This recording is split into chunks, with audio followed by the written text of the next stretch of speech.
Olá, Arara. Hoje estamos aqui de novo, uma sexta-feira. Você já está criando como hábito, toda sexta-feira está nos acompanhando nesse Aldeia Bate-Papo, é onde a gente sempre reitera, né?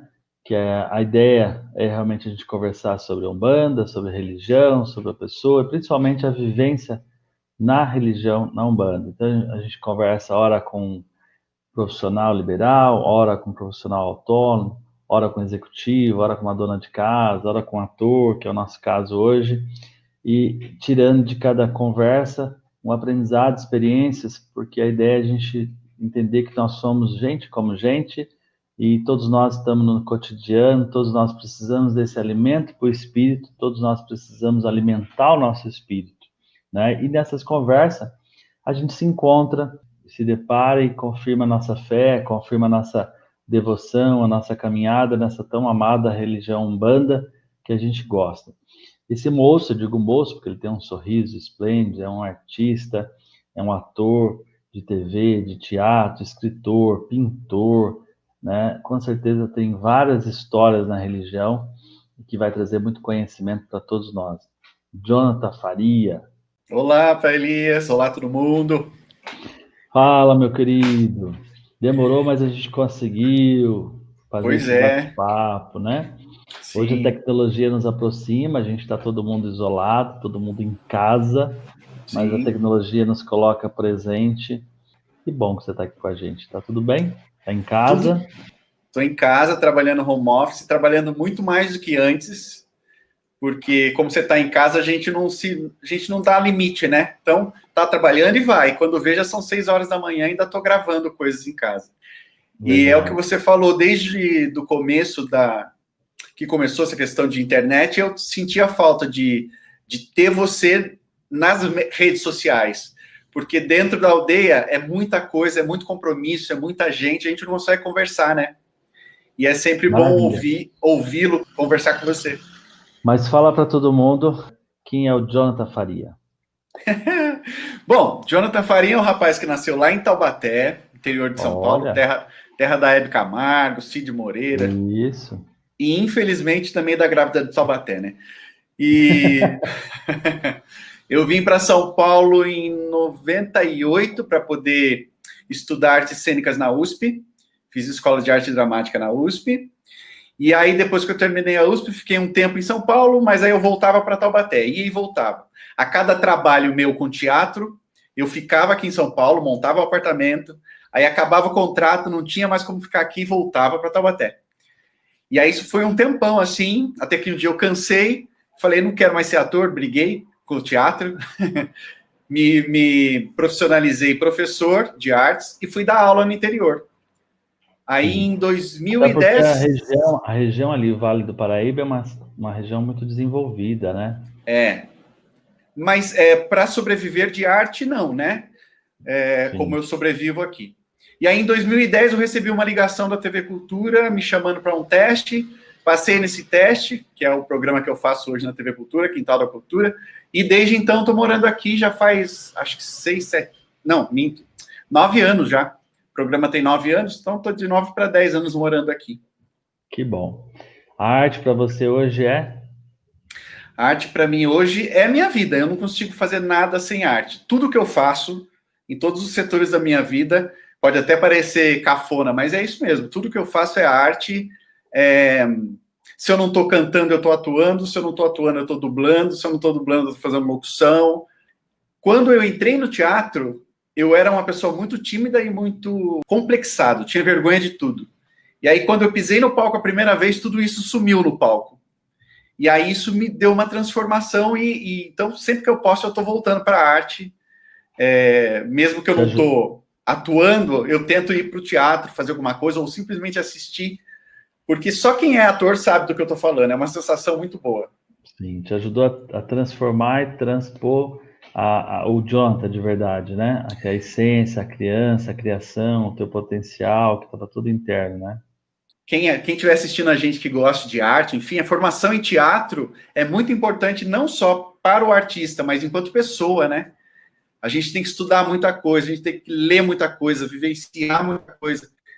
E hoje eu uso isso em todos os lugares, mesmo na aldeia, assim, quando eu preciso falar para um monte de gente, o que me ajuda a não ficar tímido e perdido são as técnicas do teatro.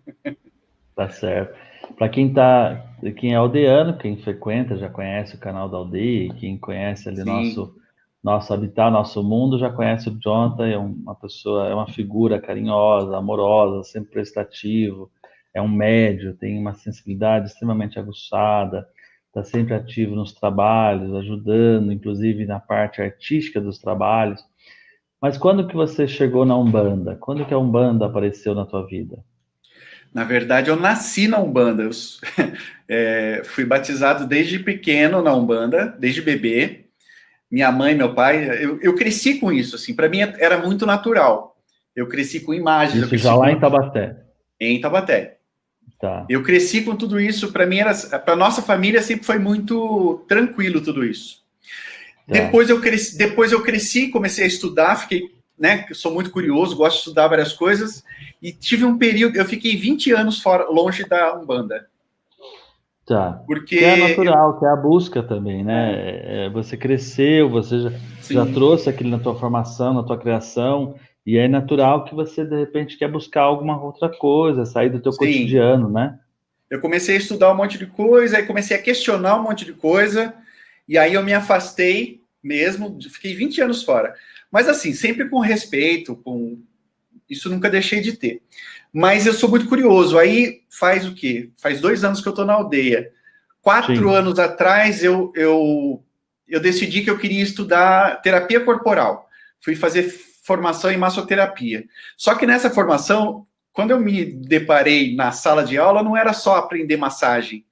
Eu ia aprender sobre a teoria, sobre chakras, meridianos, sobre uma terapia holística que eu nunca tinha ouvido falar. Olha só. Eu não sabia o que era sim, uma terapia holística.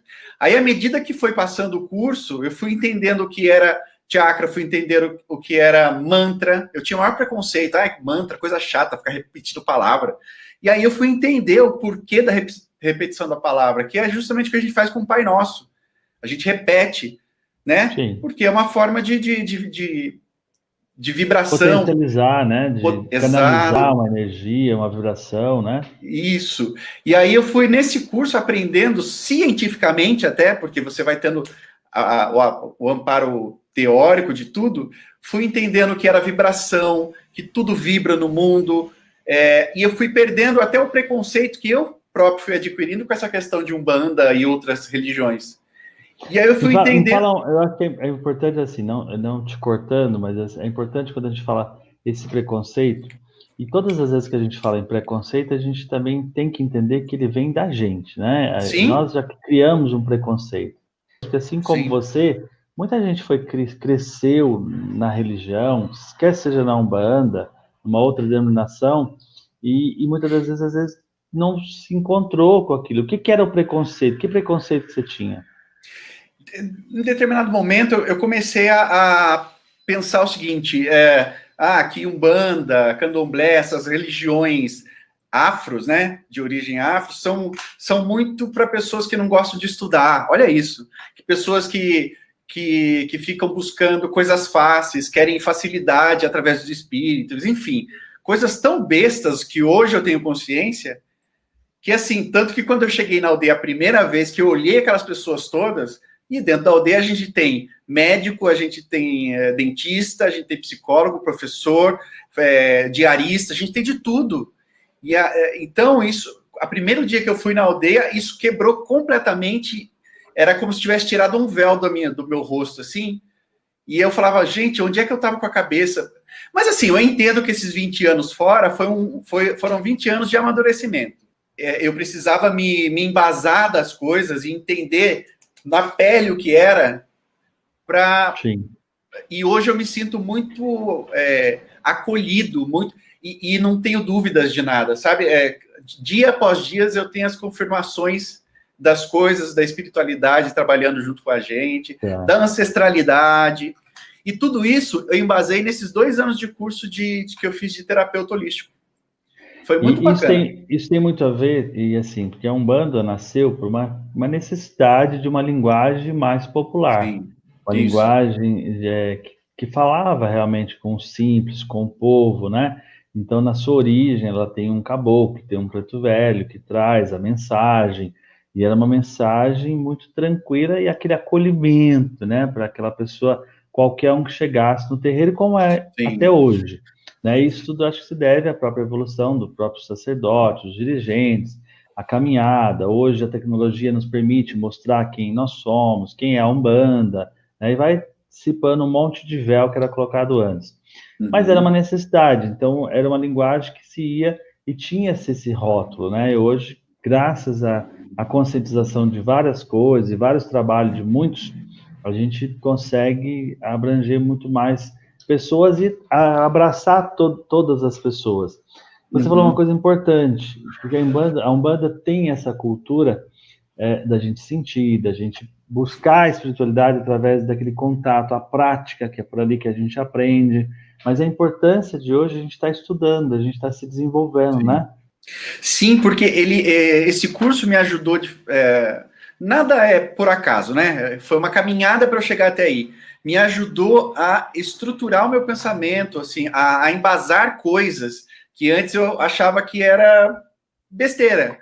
E esse embasamento me tornou uma pessoa mais tranquila, mais consciente, é, e muito mais. Eu me aproximei mais. A minha família é uma família bacana, mas é uma família que é cada um por si. E esse Sim, estudo e esse retorno para a Umbanda, 2 anos atrás, me trouxe um respeito pela ancestralidade, pais, avós e etc., que a gente não tinha, a gente não foi ensinado a ser assim em casa, sabe? sim. E, e cada dia que passa, até estava pensando aqui, antes da gente abrir a câmera para conversar, o quanto hoje em dia a Umbanda, principalmente a Umbanda da Aldeia da Mata, que vocês me mostraram uma outra Umbanda que eu não tinha conhecimento. É uma Umbanda que ensina você ser dono do próprio nariz, no sentido de você é dono da própria vida. Não, tanto que vocês mesmos falam, né? O caboclo fala, não vem aqui por causa de mim, vem aqui por causa de você e dos seus guias, enfim. Por quê? Isso é uma forma de a gente não fica dependente, por exemplo, do pai da casa, que é você, não fica dependente do guia da casa. Lógico, nós temos um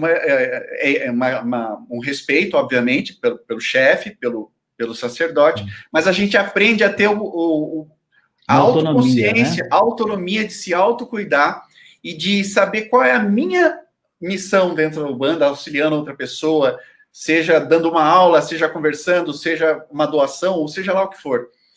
Então, Se desenvolvendo, né? isso não é um desenvolvimento apenas espiritual, mas humano, porque cada dia que A passa. religião tem esse papel, né? Eu acredito assim que a religião, você vai onde o teu coração manda, essa é a nossa filosofia na Sim, nossa casa, mas essa é a filosofia da Umbanda de modo geral, é que a Umbanda, ela nos dá a liberdade em todos os tempos de Umbanda de você seguir aquela filosofia, seguir aquele caminho, sem uma filha indiana onde todo mundo tem que fazer o que todo mundo repete, ou que uhum, um orienta e todo mundo vai repetindo. A Umbanda, a nossa Umbanda, em si traz essa natureza de nos aceitar, de nos acolher, e aí cada casa vai trazendo vai triando de acordo com o dirigente, de acordo ali com a sua sim, doutrina espiritual, os seus mentores espirituais. Agora, isso vem muito da gente, porque a gente está onde a gente também se afina, né? A gente se aproxima. Quando você fala da energia lá no início, que tudo é energia, então a gente já aprendeu que tudo é a energia. A gente vai se encontrando onde a gente canaliza e onde a gente entra naquela frequência. E como você chegou na aldeia? Você foi fazer um curso? mas antes desse curso, acho que uns 5 anos atrás, eu fui na aldeia para contar histórias para o Curumim, para as crianças do Curumim. Hum, Até então, eu não tinha retornado ainda. E aí, quando eu subi, eu lembro a primeira vez, eu subi para contar histórias que eu olhei, porque eu não sabia que era dentro do espaço, né, de trabalho. Eu olhei as imagens, eu olhei tudo aquilo, falei, meu Deus, o que eu estou fazendo aqui? Olha a minha cabeça. Enfim, sentei lá com a minha amiga, a gente contou a história para a galera, para a criançada, eles ficaram loucos, adoraram. E aí fui embora. E aí eu saí, voltei para o meu trabalho e esqueci. Falei, não quero. Tá, fui lá ajudar, foi gostoso, foi legal, etc. Aí tem aquela máxima que é em qualquer lugar, isso não é só na Umbanda, em qualquer lugar. Ou você vem pelo amor ou você vem pela dor, no sentido positivo da coisa. Eu me separei de um casamento de 18 anos e estava muito mal, muito triste, muito chateado, e você busca abraço, né? Ser confortado. E aí, um dia, o Márcio gravando com a gente lá na TV Cultura, ele falou, eu tô indo lá na aldeia hoje, você não quer ir? Márcio Eu falei, Araújo, que é quero. um Márcio morador da Araújo. casa. Isso. E aí eu fui, e aí eu lembro que lotado, acho que era uma terça-feira, e aí eu fui, e eu lembro a primeira coisa que me pegou, assim, eu tava lá meio descrente ainda, e aí vocês começaram a cantar o hino da Umbanda. Eu comecei a me arrepiar inteiro, e a chorar, e eu falei, meu Deus, que sensação é essa? Aí eu fui na terça, fui na quarta, fui na quinta, fui na sexta, e aí eu lembro que teve um jogo de... Você tá... Uma sexta... Não, um domingo, eu acho, de numerologia, de várias... Como chama isso? Esotérico. Atendimento esotérico. Isso. Aí eu fui, já passei com você na numerologia, e a primeira carta que saiu foi de Ifá, e aí já sabia que eu não tinha como escapar mesmo. E aí você, ainda falei que eu gostaria de conhecer a casa, você disse que venha, mas venha com calma, não venha com euforia, vai sentindo. E aí, desde então, fiquei, não saí mais. Aí fui cada dia mais me enfiando, conhecendo as pessoas, né? Porque é bastante gente. E o trabalho é um trabalho bastante rico, né? Que acontece quase todos os dias, com muitas linhas. E aí eu fui aprendendo aos poucos, e estou aprendendo ainda, né? E tentando colaborar da minha forma com a aldeia. O que te faz hoje estar nessa ritualística da Umbanda, seguir a Umbanda, né? O que hoje você coloca como mérito que te faz você permanecer na Umbanda? Primeiro, esse acolhimento que eu sinto. E é uma coisa que não é racional. Eu me sinto acolhido, tanto pela espiritualidade quanto pela casa, enfim, né, da aldeia. E tem uma coisa que eu gosto, que é assim, não existe uma cobrança no sentido que você tem que fazer isso, você tem que ir ali, não, existe uma conscientização. Se você fizer tal coisa, você seria bom por causa disso, disso, disso. Então, eu não gosto de ser muito obrigado a fazer as coisas. Então, quando me dão a opção, eu faço na hora, porque eu quero fazer. E é tudo tão mais simples, por exemplo, a gente está quase 6 meses dentro de casa. Então, e antes disso, eu ia toda semana na aldeia, como a gente vai, né? Sempre a gente tem um dia fixo e os outros dias que a gente vai quando consegue, quando pode. E hoje, dentro de casa, acompanhando as lives da aldeia, fazendo as minhas firmezas em casa, através dessa autonomia que vocês nos dão, tipo, confia no que é seu, no seu mentor, na sua orientação. Eu me sinto tão bem que é como se eu estivesse dentro da aldeia. Então, não é o local que faz a coisa nesse sentido. Assim, eu me conecto com você, com vocês, e eu me sinto muito bem. E isso me faz sentir acolhido, sabe? E também, assim, outras coisas que eu gosto muito dentro da aldeia é essas campanhas, tanto com os curumins, quanto com as aldeias indígenas, que você encabeça. E isso é bacana porque, de alguma forma, eu não posso sair de casa, né? Por ser como é que fala? De risco? Sim, você está no grupo de risco, né? Grupo de risco, por causa da diabetes, né? Então, essa é uma maneira de eu ajudar de alguma forma, ou participando de uma live, ou doando alguma coisa, né? Em geral, em resumo, é isso que me principalmente na aldeia, que me segura, que eu me sinto muito bem, eu me sinto amparado, eu me sinto em paz. Coisa que eu não tinha antes, eu ficava muito ansioso o tempo inteiro, nervoso o tempo inteiro. É bem aquela máxima, eu não estou sozinho. Se sente amparado, se sente protegido. Isso, exatamente. Isso vem muito da presença das próprias entidades sua, que você já acredita, dos seus mentores, você está trabalhando. Sim. Né? E você, sendo uma pessoa sensível, um artista, todo artista tem muita sensibilidade, né? Quais são os ritos que hoje, é importante você falar isso, você pratica estando em casa? Um rito de fé, um rito de devoção seu? Todos os dias, antes de dormir, eu faço a minha oração, agradecendo, principalmente. Eu evito pedir. Eu agradeço, não só por mim, mas lembro sempre de todo mundo da aldeia, dos meus amigos e familiares. Sempre faço isso. Toda segunda-feira eu faço firmeza para um orixá, que eu escolho através eu tiro uma carta de orixá, e a partir da carta do orixá eu faço a minha firmeza de 7 dias, vela de 7 dias, que é para a minha semana inteira. E também na minha segunda-feira eu faço a firmeza do meu anjo da guarda, faço a firmeza de Pai Obaluaê, de Santa Luzia, e faço as minhas orações para a semana. Essa é a minha... E sempre, quando eu vou participar, assistir às lives de terça-feira, eu procuro fazer os meus banhos de limpeza, energização. E quando eu me sinto, de vez em quando... e toda segunda-feira também, antes de dormir, faço o Evangelho no Lar, que é muito bacana. Isso ajudou muito dentro da minha casa. Tá. Você, como ator, o ator ele tem uma sensibilidade à flor da pele. A gente que está num terreiro de Umbanda, no centro, também tem essa sensibilidade e a gente é muito sinestésico. E a gente traz para a mediunidade, onde a gente percebe, e hoje você também é um médium de incorporação, né? Você, quando está atuando, você está incorporando um personagem. Você incorpora aquele personagem, você ensaiou meses ali para você trazer vida naquele personagem.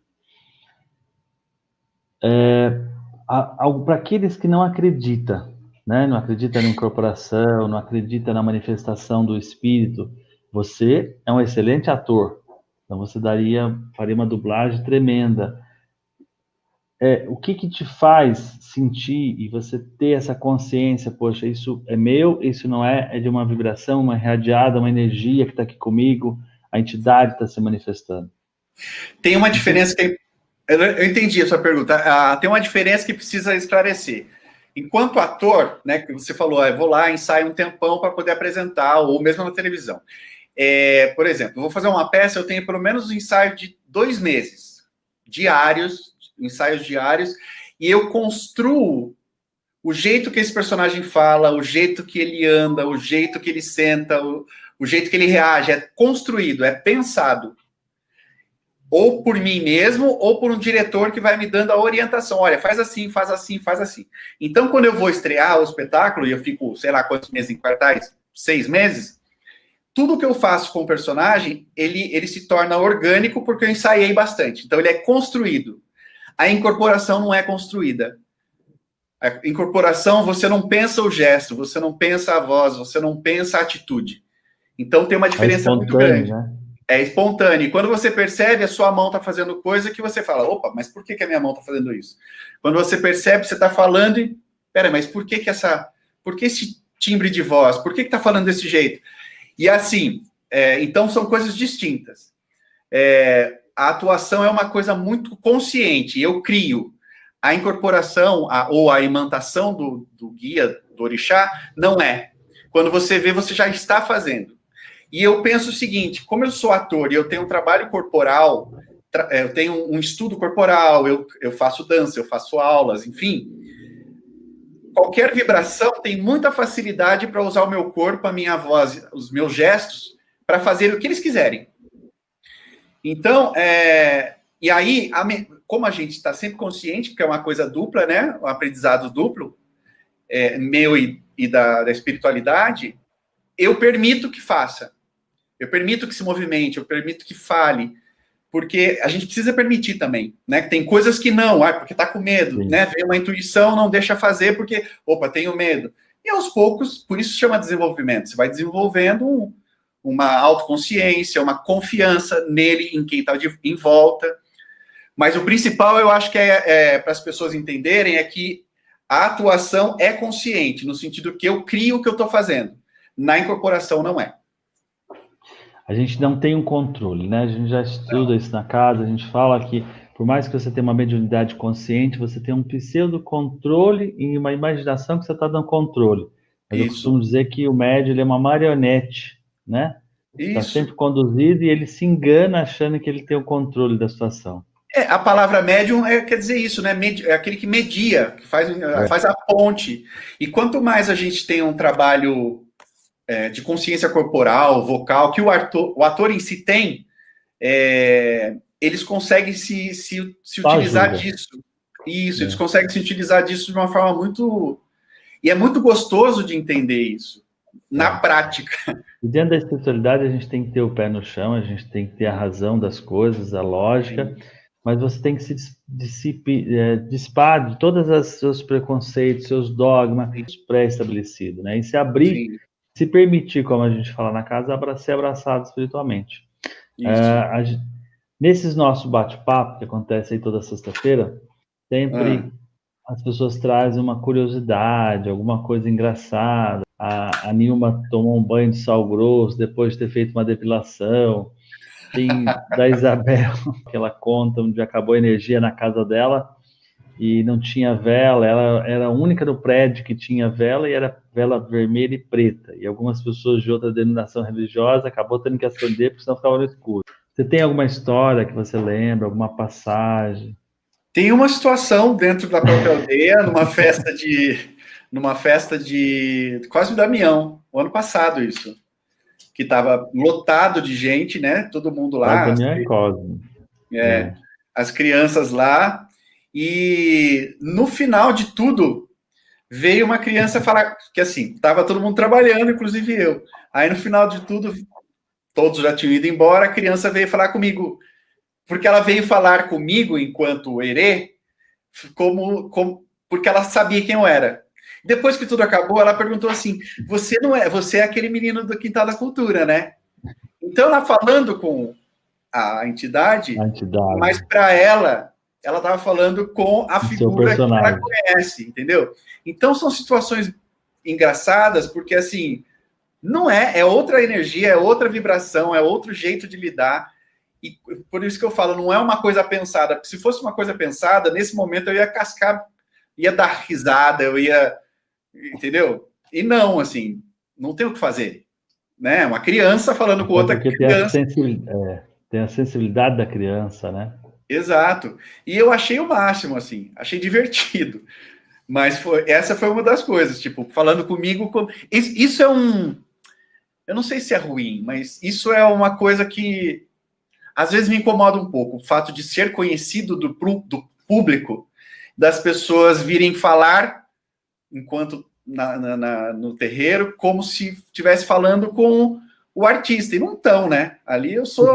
Por trás do nosso trabalho está sempre a essência do que você faz. Né? A gente sempre diz, a gente sempre fala assim, que para você ser um bom profissional, você tem que ser um bom ser humano. Para você ser um bom médium, você tem que ser um bom ser humano.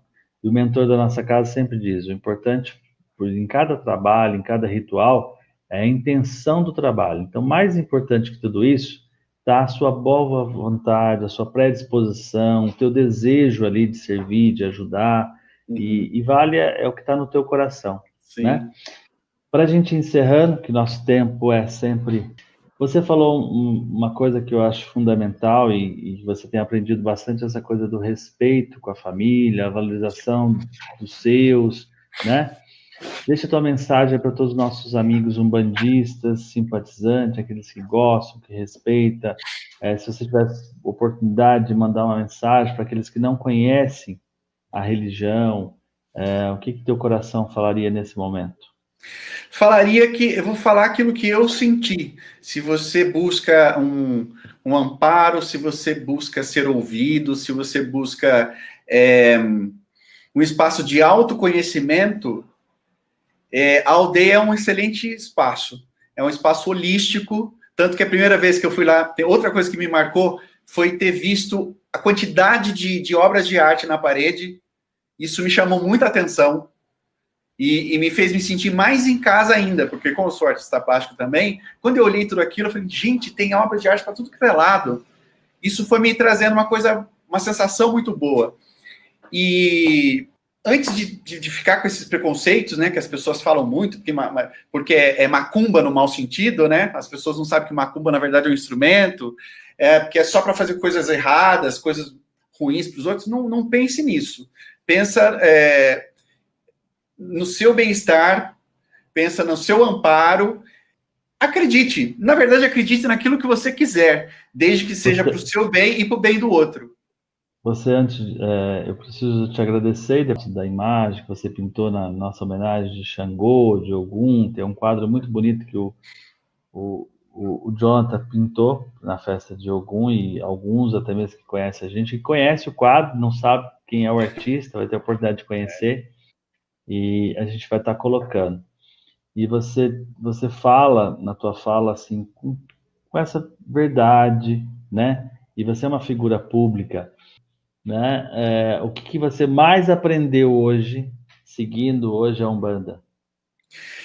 A máxima da própria Umbanda, que é caridade, né, fraternidade, e principalmente dentro da aldeia. Reforço isso, porque dentro da aldeia eu descobri um caminho pedagógico para eu me autoconhecer. Assim, o tempo inteiro toda vez que eu vou perguntar alguma coisa querendo ter um privilégio no sentido de, e amanhã, como é que vai ser? Amanhã é resultado do seu passo hoje, seu passo amanhã, você vai chegar no amanhã. Então, assim, consciência, é hoje, amanhã, sabe? Isso é muito bacana, autoconsciência de que as minhas atitudes, os meus pensamentos, as minhas ações vão construir o amanhã. Então, não adianta ir só buscando, eu vou lá porque eu quero saber, vai que alguém me diga amanhã se eu vou comprar o meu carro. Não é assim a vida é diária, você Degrau trabalha. por degrau, né? Exatamente, isso a gente ouve em todos os trabalhos do mentor da casa e de várias entidades. Vai com calma, vai na fé, vai em paz, toma conta do seu pensamento. A base é universalista, então reúne tudo.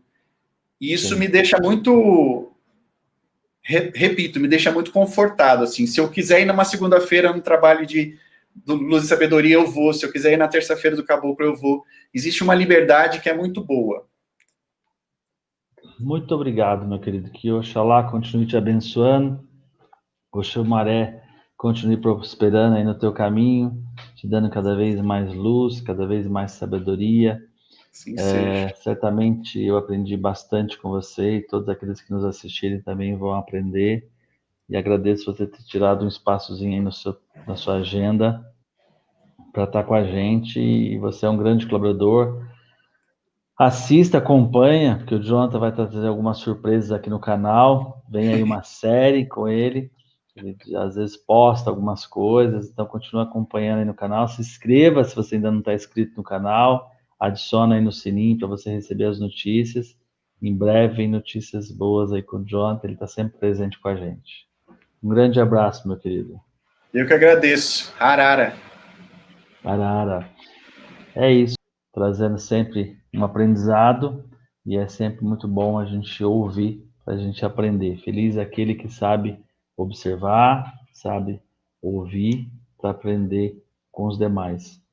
Adicione lá o sininho, se inscreva no canal se você ainda não fez. Arara.